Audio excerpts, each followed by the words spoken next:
Assalamualaikum warahmatullahi wabarakatuh. Alhamdulillah wa syukrulillah wassalatu wassalamu ala rasulillah amma ba'du.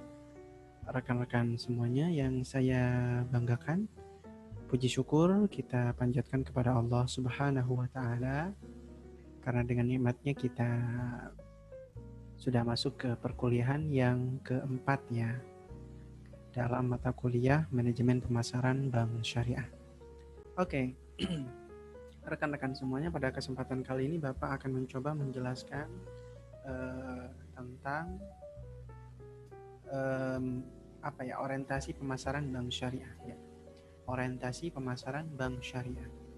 Nah, sekarang kita lanjut masuk ke materinya. Apa sih yang dimaksud dengan orientasi pasar itu? Jadi yang dimaksud dengan orientasi pasar ialah segala jenis usaha yang dimaksudkan untuk memenuhi kebutuhan dan keinginan pasar. Artinya perusahaan atau bank itu membuat produk, layanan, jasa itu tidak semerta-merta bikin semata, melainkan berdasarkan kepada permintaan dari pasar, berdasarkan masukan dari pasar, dan kebutuhan serta keinginan dari calon konsumen atau nasabah mereka. Itu yang dimaksud dengan orientasi pasar. Sehingga dengan adanya orientasi pasar ini nanti diharapkan antara produk yang dibuat atau produk yang ingin dijual dengan permintaan nasabah itu klop sehingga tingkat penjualannya akan maksimal. Dan apabila tingkat penjualan maksimal, maka potensi keuntungan yang bakal didapatkan itu juga akan maksimal. Nah, jadi konsep pemasaran itu, orientasi pasar itu sudah mulai dikenal di Amerika Serikat sejak tahun 1950 ya. Nah, sementara di negara kita di Indonesia itu mulai dikenal pada 1980, 30 tahun setelah di Amerika kita baru mengenal yang namanya orientasi pasar. Namun dalam penerapannya baru bisa diterapkan 10 tahun kemudian, yaitu pada tahun 1990. Nah, pada prakteknya orientasi pasar ini sangat sejalan atau mendukung penuh terhadap arsitektur perbankan di Indonesia, yaitu khususnya pada pilar ke-6 yang berkaitan dengan perlindungan nasabah atau konsumen. Nah, apa kaitannya antara orientasi pasar dengan perlindungan terhadap konsumen atau nasabah? Nah, di sini jelas kaitannya bahwa orientasi pasar itu menitik beratkan kepada pemenuhan kebutuhan masyarakat, kebutuhan pasar, kebutuhan konsumen.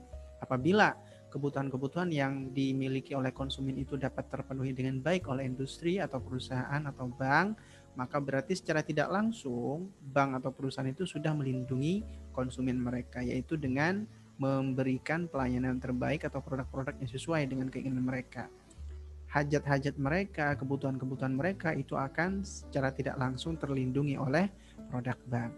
Seperti itu ya. Nah, selanjutnya evolusi orientasi manajemen pemasaran. Sebenarnya evolusi ini terjadi sejak dulu ya. Jadi antara satu tahap ke tahap berikutnya itu terjadi secara simultan, dan tahap yang berikutnya merupakan penyempurna atau tambahan kepada tahap sebelumnya. Dalam artian dari tahap pertama, tingkat pertama, tahap pertama sampai tahap terakhir itu semuanya adalah bentuk penyempurnaan, perbaikan secara kontinu atau berkelanjutan. Dulu ada yang dikenal dengan istilah konsep produksi. Kemudian setelah konsep produksi ada konsep produk. Nah, setelah konsep produk ada konsep penjualan.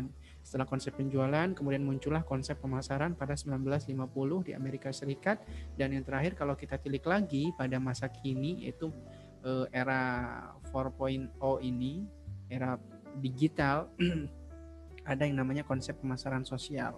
Ini juga sudah dimulai sebenarnya sejak era 2000-an. Nah, apa itu konsep produksi, konsep produk, konsep penjualan, konsep pemasaran, dan konsep pemasaran sosial? Kita bahas satu persatu ya. Pertama dari konsep produksi. Jadi konsep produksi itu ialah konsep yang dibangun atas asumsi bahwa permintaan nasabah terhadap produk itu adalah sama ya. Artinya pasar itu homogen.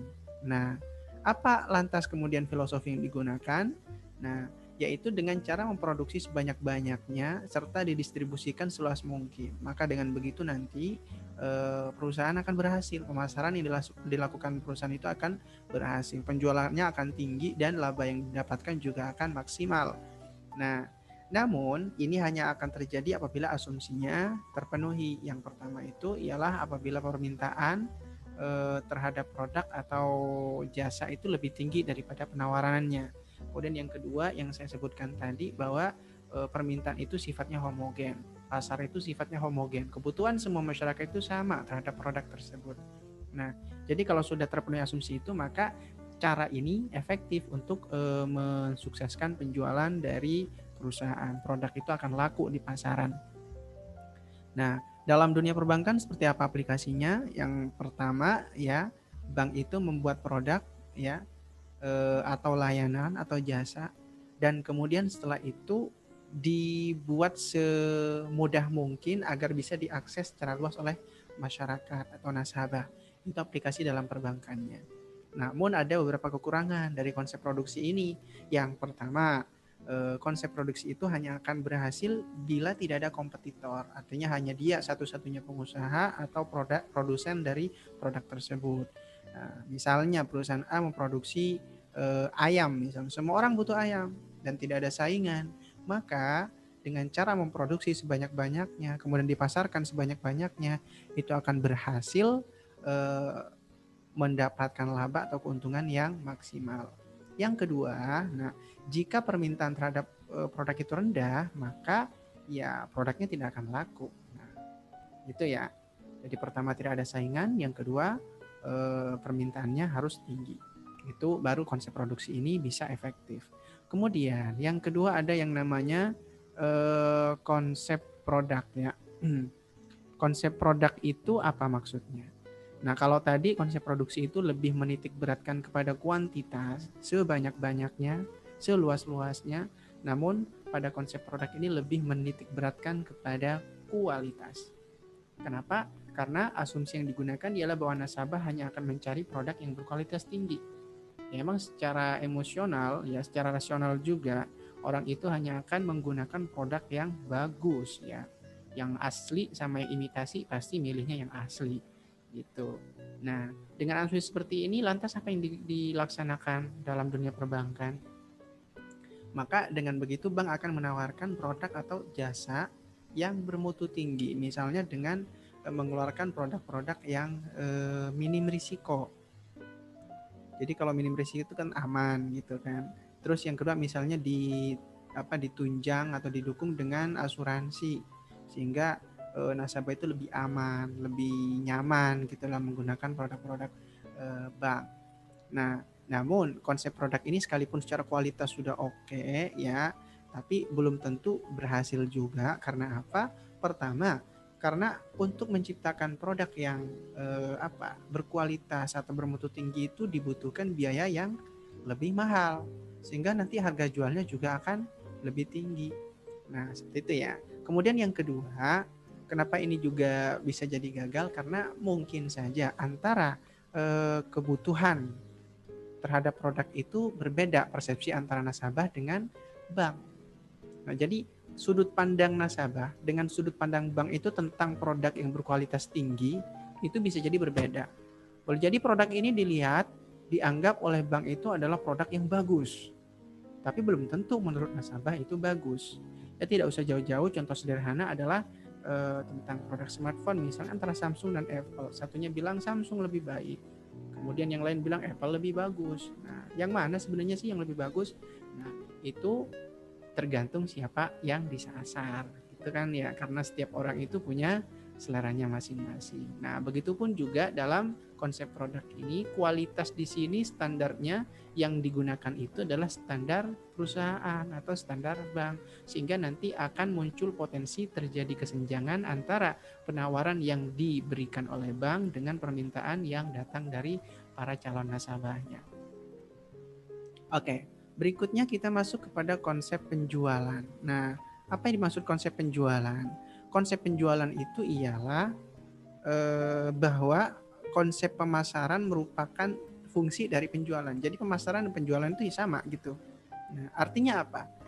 Produk, jasa, atau layanan itu hanya akan laku apabila diketahui oleh masyarakat, diketahui oleh konsumen. Nah, agar produk itu diketahui oleh konsumen, maka harus diiklankan, dipromosikan. Karena konsumen itu hanya akan membeli produk jika produk tersebut ditawarkan dan dikomunikasikan. Nah, ya masuk akal juga. Siapa yang mau beli produk yang tidak dia kenal gitu. Makanya kemudian untuk meningkatkan pengetahuan masyarakat tentang produk yang ditawarkan oleh bank, nah bank itu menggunakan media yang tepat dan sesuai dengan pasar yang ditujunya. Jadi tidak serta-merta langsung diiklankan di mana gitu. Harus dicari tahu dulu pasar yang ditarget itu apa. Sesuaikan dengan produknya. Misalnya produknya produk A ini sesuainya dengan kelompok masyarakat menengah ke atas. Nah, harus diketahui dulu media yang baik untuk masyarakat menengah ke atas itu apa. Masyarakat menengah ke atas itu mendapatkan informasi mereka sumbernya dari mana? Oh, ternyata mereka banyak mendapatkan sumber informasi itu dari media cetak misalnya, atau mereka mendapatkannya dari TV. Maka digunakanlah dua media ini untuk menyampaikan tentang produk yang ditawarkan oleh bank kepada pasar yang ditujunya. Ya, salah kaprah seumpamanya nanti yang disasar itu kelas menengah ke atas, sementara kelas menengah ke atas itu tidak suka nonton TV misalnya, mereka lebih suka nonton kanal YouTube misalnya, kemudian iklannya melalui TV yang nggak nyambung. Yang nonton TV siapa sih? Masyarakat kelas menengah ke bawah. Nah, kalau misalnya produk yang ingin disampaikan itu adalah produk untuk kelas menengah ke bawah, ya sah-sah saja menggunakan media televisi, dan akan salah sasaran nanti seumpama yang digunakan itu adalah media-media kelas menengah ke atas, TV berbayar misalnya, atau YouTube. Kalau orang kampung kan jarang-jarang nonton YouTube. Nah, seperti itu.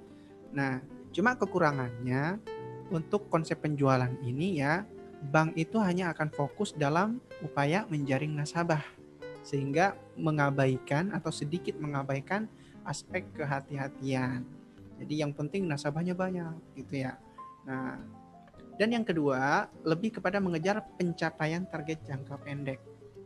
Kenapa kok seperti itu?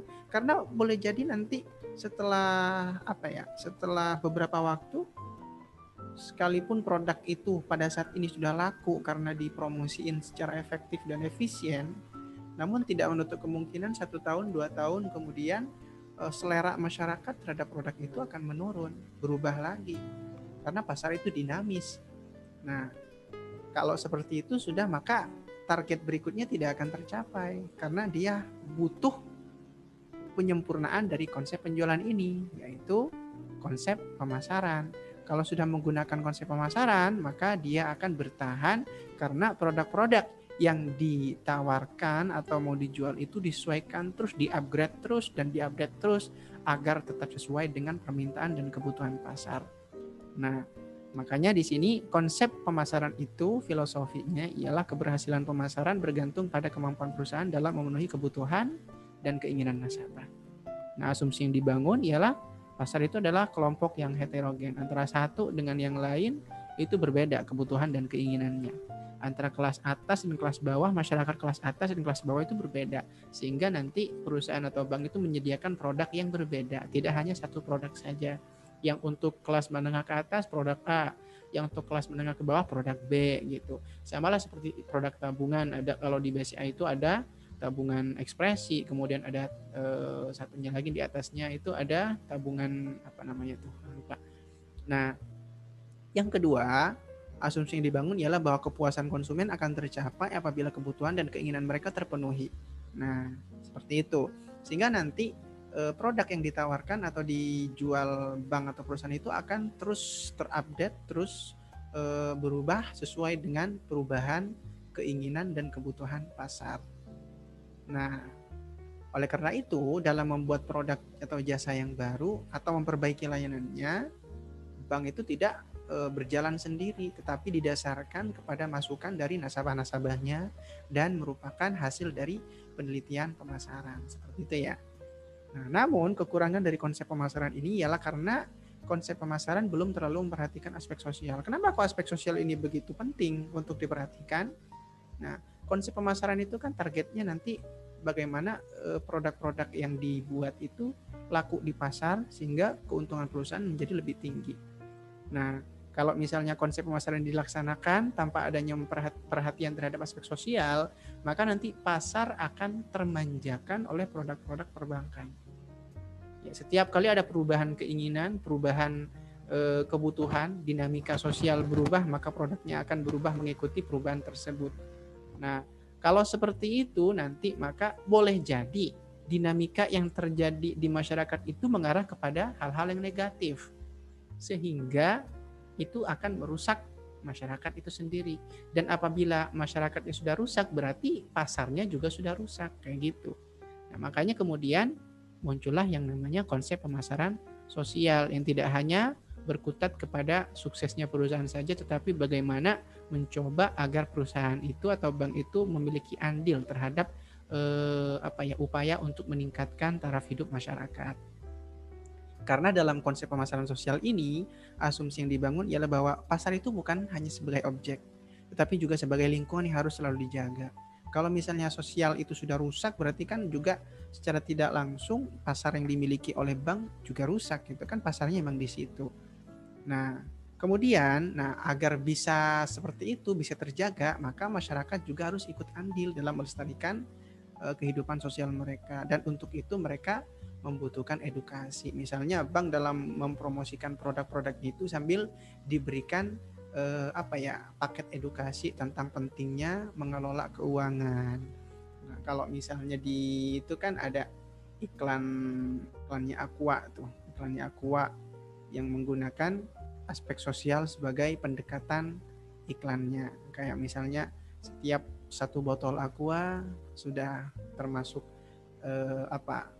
dana atau sumbangan untuk membangun Indonesia Timur. Nah, itu kan nanti akan tertarik juga. Orang itu tertarik karena ada aspek sosialnya dan perusahaan pun mempunyai andil terhadap pembangunan sosial. Nah, cuma ya ada kekurangan juga, dan ini adalah potensi yang dihadapi oleh konsep pemasaran sosial. Karena adanya nilai plus sosial ini yang ditawarkan oleh bank, nanti akan ada potensi untuk mengurangi efisiensi usaha dan keuntungan atau keuangan, ya. Keuntungannya mungkin akan berkurang karena harus dialokasikan kepada aspek sosial ini. Nah, seperti itu kira-kira. Nah, kalau kita simpulkan ya dari 5 konsep yang ada ini, nah 3 konsep pertama yaitu konsep produksi, konsep produk, dan konsep penjualan itu lebih terkonsentrasi kepada perusahaan atau bank. Jadi pengembangan inovasi kemudian dan lain sebagainya itu pusatnya di situ semua. Jadi masyarakat itu atau pasar itu dianggap sebagai objek atau sasaran atau target, ya. Nah, namun dalam konsep pemasaran sosial itu melibatkan unsur publik. Jadi ada timbal balik, simbiosis mutualisme, ya. Masyarakat butuh apa, nanti akan disediakan oleh perusahaan. Perusahaan juga mendapatkan benefit dari pasar, yaitu dengan adanya pembelian yang tinggi dan keuntungan yang besar, kayak gitu. Nah, selanjutnya kita masuk kepada manfaat dari orientasi pasar. Apa sih manfaatnya orientasi pasar? Kenapa kok perusahaan itu harus berorientasi pada pasar? Ya, pertama, dengan menggunakan orientasi pasar, maka nanti akan berdampak kepada meningkatnya kinerja keuangan. Kok seperti itu? Manfaatnya seperti apa? Hubungannya, korelasinya apa antara orientasi pasar dengan meningkatnya kinerja keuangan? Karena dengan membuat produk-produk yang diorientasikan kepada kebutuhan pasar, maka produk itu akan laku di pasar, sehingga kinerja keuangannya akan menjadi lebih baik dan usaha itu performanya akan lebih bagus. Nah, kalau performa usahanya sudah lebih bagus, performa bisnisnya sudah lebih bagus, maka secara tidak langsung itu juga akan mencerminkan dari kinerja keuangan bank. Nah, yang kedua akan berimplikasi kepada respon yang cepat dan strategi pemasaran yang tepat. Kalau misalnya sudah tahu kebutuhan pasar seperti apa, keinginan pasar seperti apa, maka respon dari bank itu akan lebih cepat. Oh, ternyata pasar membutuhkan produk seperti ini, kebutuhan pasar itu seperti ini. Maka kita respon dengan memberikan produk seperti ini, layanan seperti ini. Nah, sehingga kemudian pemasarannya juga akan lebih cepat. Tidak perlu lagi mengedukasi kelebihannya ini, kelebihannya itu. Ya, karena dengan memberikan edukasi kepada masyarakat, kita punya produk ini loh, yang sesuai dengan kebutuhan sampean. Maka kita tidak usah merayu-rayu lagi, tidak usah membujuk-bujuk lagi, belilah produk kami, tidak usah. Tapi nanti masyarakat itulah yang akan datang kepada bank untuk membeli produk-produknya. Kemudian yang ketiga, meningkatkan semangat kerja dan komitmen karyawan. Ya, jelas. Nah, karena untuk menciptakan produk yang sesuai dengan keinginan masyarakat, kemudian untuk memberikan respon yang cepat kepada keinginan masyarakat itu, ya tentu harus ada koordinasi yang baik serta komitmen kerja yang bagus antar karyawan. Nah, selanjutnya, yang keempat ialah mendorong munculnya ide-ide baru dan produk-produk yang inovatif. Jelas nih ya, jelas sekali.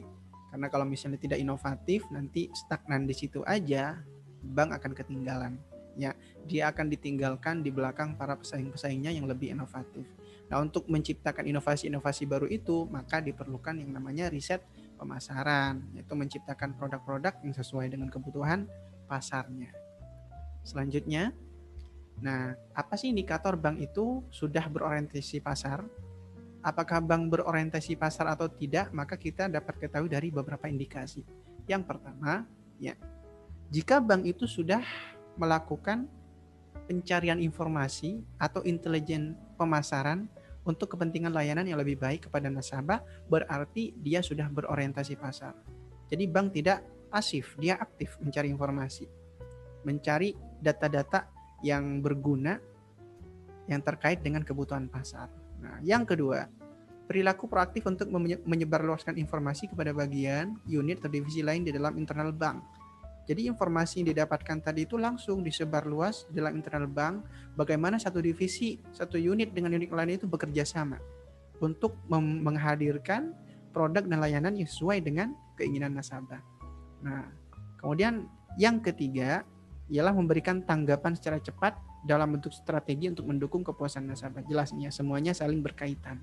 Nah, kalau misalnya tidak ada perilaku proaktif, misalnya dari informasi tentang kebutuhan nasabah itu cuma dipegang oleh satu divisi saja, sementara divisi yang lain tidak memegangnya, tidak di-share, tidak dibagikan kepada divisi lain, maka tentunya tidak akan ada inovasi.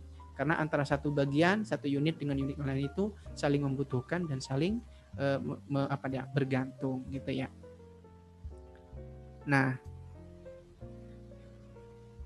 apa kemudian yang harus kita lakukan ya agar bank itu selalu ada, selalu sukses, selalu eksis ya, tidak kolaps, tidak rugi. Maka yang pertama, karena bank itu sudah berorientasi pasar, dia harus menjaga agar pasarnya tetap milik dia. Makanya kemudian di sini ada yang namanya tujuan atau aksi membangun hubungan jangka panjang dengan para nasabahnya. Nah, lantas apa yang menjadi kunci dari hubungan jangka panjang dengan nasabah ini? Satu kuncinya itu kepuasan dari nasabah. Ya. Jadi nasabah itu kalau sudah terpuaskan, dia akan kembali lagi kepada bank untuk menggunakan produk mereka. Nah, kepuasan itu terletak di bulatan warna biru. Satisfaction. Produk yang berkualitas akan memberikan kepuasan kepada nasabah. Kalau misalnya sudah puas nasabah, maka nanti akan muncul yang namanya loyalty, yaitu nasabah yang puas akan memiliki loyalitas kepada bank. Kalau pasarnya ada, bank juga akan eksis karena dua-duanya ini saling membutuhkan. Pasar butuh kepada bank dan bank butuh kepada pasar. Kalau salah satunya sudah tidak ada, pasarnya sudah tidak ada, maka bank tidak akan berjalan. Begitupun sebaliknya, kalau misalnya bank sudah bangkrut, maka pasar akan mendapatkan produknya dari mana, kayak gitu. Nah, boleh jadi kepada yang lain gitu kan ya. Nah, kenapa? Karena tidak puas misalnya dengan pelayanan banknya, maka pasar akan pergi, lari, sehingga bank akan kolaps. Nah, untuk menciptakan kepuasan kepada nasabah itu, butuh produk-produk dan servis yang berkualitas, pelayanan yang berkualitas. Nah, dari mana produk ini akan dihasilkan? Atas dasar apa membuat produk-produk berkualitas itu? Kemudian kriteria-kriterianya dapat dari mana bahwa produk itu berkualitas? Yaitu dari market research ya. Riset pasar. Riset pasar dilakukan untuk mengetahui kebutuhan dan keinginan pasar atau nasabah. Nah, namun riset pasar itu akan akurat hasilnya, akan valid ya data-datanya jika dilakukan atau didukung dengan adanya sumber daya yang bagus dan metodologi yang tepat. Jadi kecukupan sumber daya dan metode dalam meriset pasar itu sangat penting untuk mendapatkan data-data yang relevan. Seperti ya. Nah, apabila ini semuanya sudah terpenuhi ya dari kecukupan sumber daya, kemudian metode yang digunakan sudah benar, risetnya berhasil dengan baik sehingga melahirkan produk-produk yang berkualitas dan itu akan berakibat atau berefek kepada kepuasan nasabahnya, dan ketika nasabah sudah puas mereka akan punya loyalitas, maka pada ujungnya nanti akan ada yang namanya bank performance dan existence. Secara tidak langsung ujung dari proses ini ya yang diinginkan itu, yang disasar atau yang ingin dicapai itu adalah performa bank yang baik dan eksistensinya dalam jangka panjang. Bank mendapatkan atau suksesnya bank itu sendiri dalam mendapatkan keuntungan yang besar, dan eksistensinya, keberlangsungan dari bank itu akan berlangsung lama. Nah, semakin lama kan ya namanya perusahaan tidak mungkin kan pengen collab dalam 2 tahun, pengennya dia selama-lamanya, kalau bisa selama-lamanya tetap eksis. Oke. Nah, itu. Nah, untuk membangun kepuasan itu ya salah satunya juga bisa ditempuh dengan metode pemasaran interaktif. Apa itu pemasaran interaktif? Yaitu dengan menggabungkan antara pemasaran internal dengan pemasaran eksternal. Pemasaran internal itu meliputi pertama terciptanya pelayanan yang baik antar pegawai. Jadi antara satu pegawai dengan pegawai yang lain itu saling melayani dengan baik dan memuaskan. Contoh kecil dalam hal distribusi informasi. Misalnya jangan sampai informasi yang penting hanya didapatkan oleh satu unit saja, tetapi juga harus didapatkan oleh unit-unit yang lain sehingga mereka bisa berkolaborasi untuk menciptakan produk yang bagus. Kemudian yang kedua, bank mampu memuaskan pegawainya ini terkait dengan kesejahteraan. Nah, SDM yang baik itu kan pasti harganya mahal. Kalau SDM yang baik tidak diberikan kepuasan, maka dia akan pindah, akan kabur dari bank itu. Sehingga kemudian bank akan kehilangan SDM-nya, dan kalau SDM-nya sudah hilang, maka bank juga akan menurun kinerjanya. Nah, jadi untuk mempertahankan SDM yang berkualitas, salah satunya ialah dengan cara memuaskan para pegawai atau SDM itu. Ya, pemuasannya ini bisa dengan meningkatkan gajinya, pembayaran honornya, atau dengan memberikan pelatihan-pelatihan yang sesuai dengan tupoksi mereka. Kemudian yang ketiga, meningkatkan kualitas personal pegawai bank. Nah, ini tadi terkait dengan kepuasan juga. Nah, salah satunya harus dilakukan ialah meningkatkan kompetensi dari masing-masing personal yang ada di dalam bank tersebut. Mereka harus terus berkembang, jangan stagnan, diambil tenaganya saja tanpa diberikan timbal balik berupa pengetahuan baru, sehingga kualitas mereka, kapasitas mereka juga akan meningkat. Karena saudara, ketika SDM itu kapasitasnya meningkat, ya semakin pinter, semakin ahli, semakin jago dalam bidang pekerjaannya, maka itu akan berimbas kepada performa perusahaan juga. Jelas ya itu ya.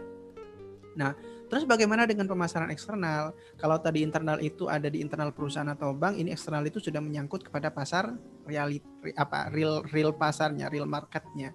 Yang pertama, misalnya dengan cara membangun kedekatan emosional dengan nasabah. Karena emosional itu ya tidak semua nasabah itu rasional gitu. Secara emosional juga bisa didekati. Misalnya dengan cara komunikasi yang baik, bahasa-bahasa yang sopan, dan menarik mereka. Nggak mungkin dong orang suka dibentak-bentak misalnya di customer service. Mana ada sih bang yang bentak-bentak nasabahnya? Nggak ada. Kenapa? Karena mereka ingin membangun kedekatan emosional dengan nasabahnya. Oh, aku suka pergi ke bank itu karena pelayanannya baik, customer service-nya sopan gitu. Kemudian di sisi marketing, misalnya marketing bank, itu bagaimana mereka mendekati nasabahnya? Ya harus dengan cara emosional yang baik juga. Bahasa-bahasa yang persuasif, yang sopan. Tidak ya kayak kayak debt collector, tidak. Nah, kemudian yang kedua ialah memberikan pelayanan dan produk yang berkualitas sesuai dengan kebutuhan nasabah. Ya, selain membangun kedekatan emosional juga penting, ya produk dan layanannya juga harus penting. Ya percuma ngomong A tapi faktanya B, ngomong bagus faktanya kurang bagus. Nah, produk saya itu seperti ini Bapak misalnya. Tapi ternyata ketika sudah dirasakan sendiri oleh pasar, lah kok tidak sesuai dengan yang digambarkan oleh marketing itu, nanti ini akan memunculkan kekecewaan. Nah, selanjutnya yang ketiga, memprioritaskan kepuasan nasabah dalam setiap usaha yang dilakukan. Ini jelas ya. Karena orientasi yang digunakan ialah orientasi pasar, maka kepuasan pasar adalah prioritas utama dalam setiap kegiatan usaha yang dilakukan oleh bank. Nah, apabila ini sudah terkombinasi antara pemasaran internal dengan pemasaran eksternal, maka lambat laun nanti akan tercipta yang namanya nilai unggul. Nilai unggul itu branding, ya.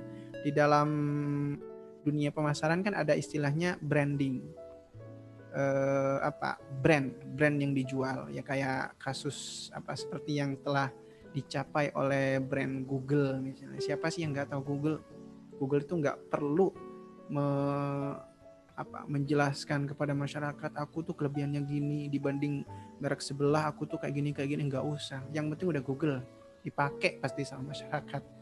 Atau contoh lain, Apple misalnya, udah pada tahu gitu, tidak usah menjelaskan diri lagi karena semua orang sudah tahu. Dari brand itu sudah dipercaya oleh masyarakat. Kalau bank, misalnya bank BCA, udahlah. Kalau BCA percaya, misalnya BRI, udahlah. Kalau BRI percaya, misalnya seperti itu. Nah, itu saudara-saudara sekalian yang sama-sama berbahagia, mudah-mudahan ya semuanya sehat. Cukup sekian mungkin dari saya. Terima kasih. Kurang lebihnya mohon maaf. Assalamualaikum warahmatullahi wabarakatuh.